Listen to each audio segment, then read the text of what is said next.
1er octobre 2019, le nouveau plan épargne-retraite est entré en vigueur avec l'objectif d'harmoniser les produits d'épargne-retraite existants. Ainsi, le nouveau PER se compose de 3 volets. Le PER individuel, ou PERIN, qui succède au PERP et à la loi Madelin et ne peut accueillir que des versements individuels. Le PER d'entreprise collectif, ou PERCOL, qui remplace le PERCO et peut recevoir les montants correspondant à l'intéressement, à la participation ou encore à l'abondement.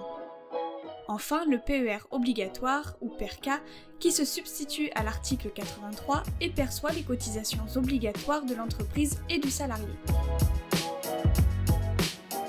Ce nouveau plan d'épargne-retraite se veut plus souple et plus séduisant pour les épargnants. Afin d'inciter les Français à épargner en prévision de leur retraite, il a été prévu que l'argent placé puisse être déductible de l'impôt sur le revenu. Mais un des principaux avantages de ce nouveau PER concerne la sortie du plan épargne-retraite.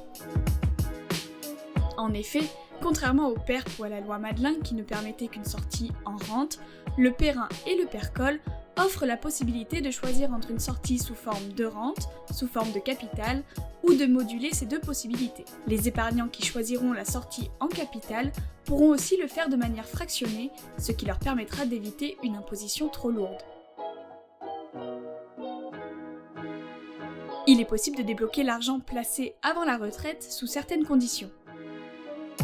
L'achat d'une résidence principale ou en cas d'accident de la vie comme un chômage de longue durée ou l'invalidité d'un conjoint par exemple.